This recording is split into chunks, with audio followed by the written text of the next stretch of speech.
Hey y'all, I am a day late and a dollar short. But for real, I filmed this week's video last week, and in editing and rewatching, I realized that the pregnancy depression had hit me pretty hard. And since it was a V.E. Schwab video, and I love V.E. Schwab so much, I kind of realized that I wanted to redo it and give it the energy that it deserves. So this week instead, we are going to be talking about the Magical Readathon because it just got announced yesterday, and I'm super excited to go through my book picks for my character this year. I started out this Readathon, I think 6 years ago now, and my first character was this kind of goes along with the Goodreads goal thing, but my first character was a Master of Elements, which had I don't know, 8 different prompts. And so since then, I've kind of made 2 other characters that have gotten smaller and smaller for the careers and what is expected of me each month.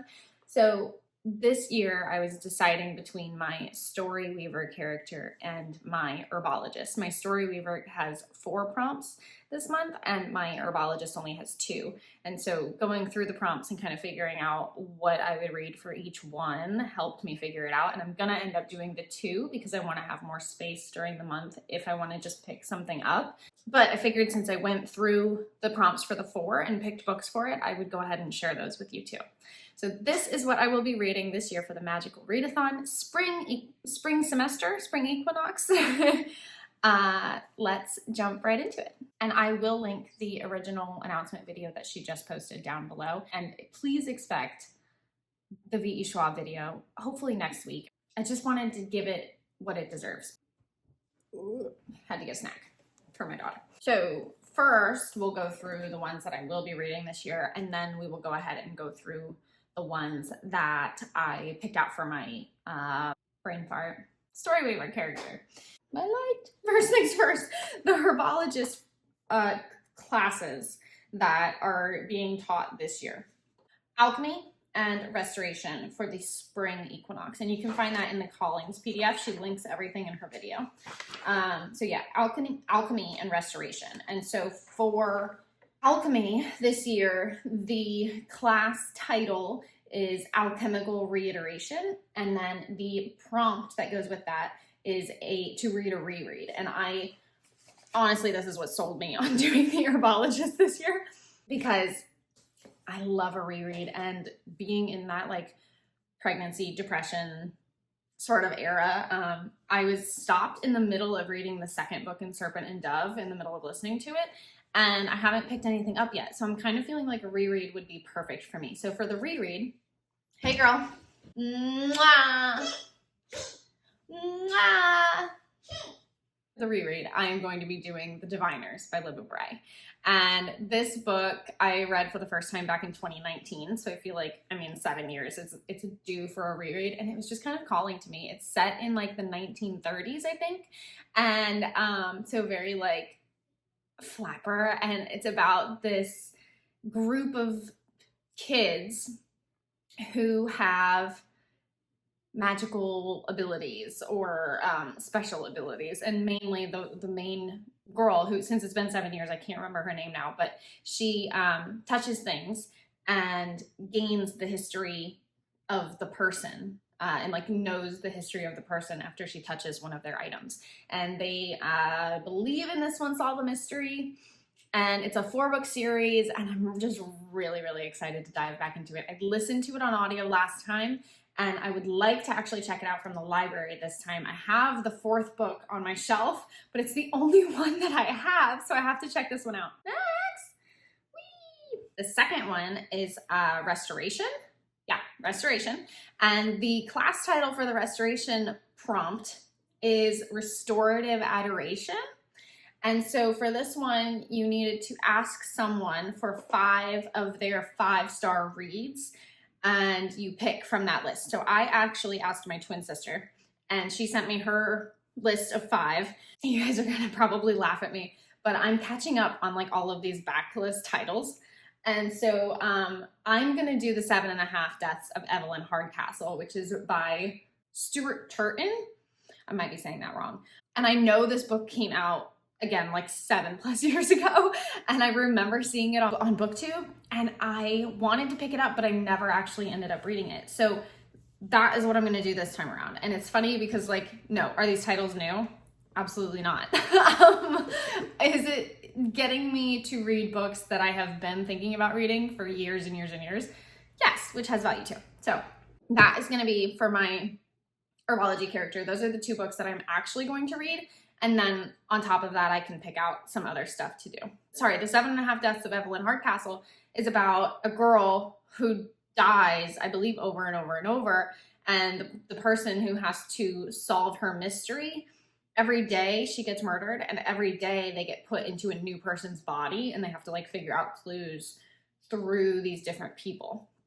It's a very interesting premise, and I'm hoping that the writing style is kind of light, I guess. I do like a murder mystery, but with my brain being what it is right now, I'm hoping that it's kind of like an easy to digest murder mystery. So the other career that I've got going on for my other character, who I haven't touched in like probably about 2 years, is actually a story weaver, which I thought was like the coolest career ever when I picked it. I did pick all of these books already, and I kind of realized that like it would be really pushing it for me to read these books in 1 month. So it's good to like have them in mind just in case. But for Inscription, it was dating intricacies, and you had to pick a book that had a day of the week in the title. And I actually had to do some research for this one because the only book that I had listed on my Goodreads list that had a day of the week in the title was The Thursday Memory Club, which I've already read, and I only gave it 3 stars, so I don't really want to like continue the series. So I found a Goodreads list, and I found a book on the list that was called The Friday Night Knitting Club by Kate Jacobs, and it just looked really sweet. It was like a chick lit drama, but like sisterhood type of a story, and I really wanted, like, that sounded really cute and really easy to read and like had a good vibe going. So that was the one that I picked for that title.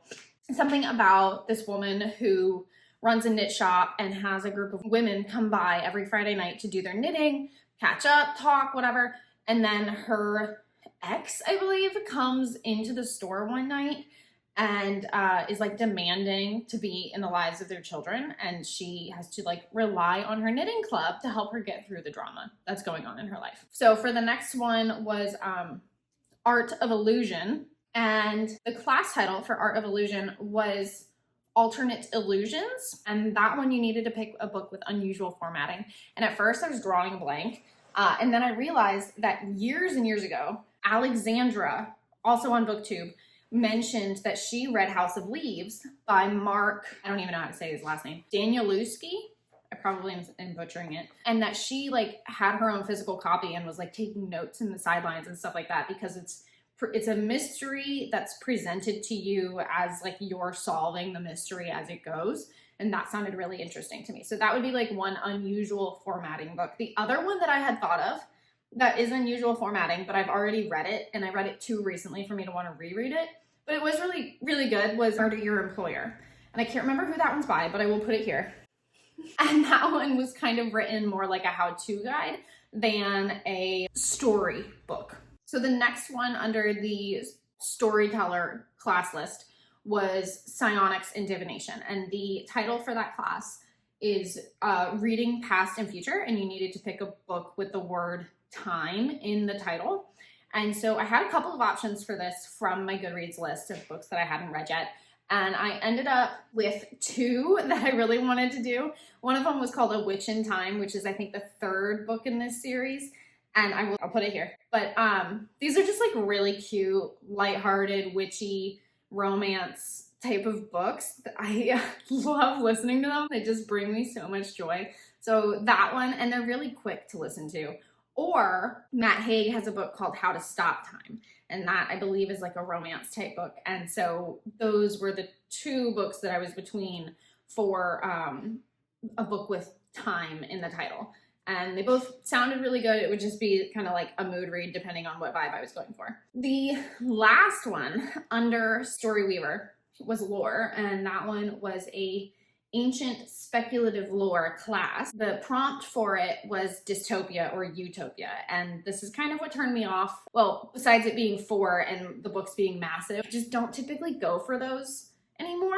So I did pick a couple, and they sounded good, but they're not ones that I like actively reach for. It would have to be something that I was like, okay, I'm going out of my comfort zone. And so the first one that I picked for this Dystopia Utopia was A Time to Die by Nadine Brands.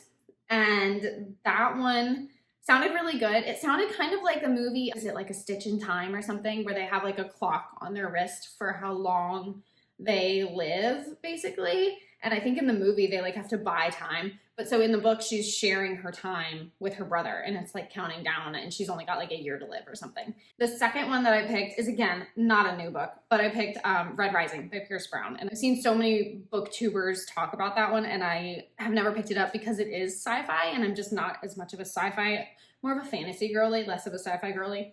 And so Red Rising is about a kid in like a caste system, and he tries to change caste. I don't know too much about it because it's been a while, but I remember Brittany on BookTube talking a lot about Red Rising and like the whole Red Rising series by Pierce Brown.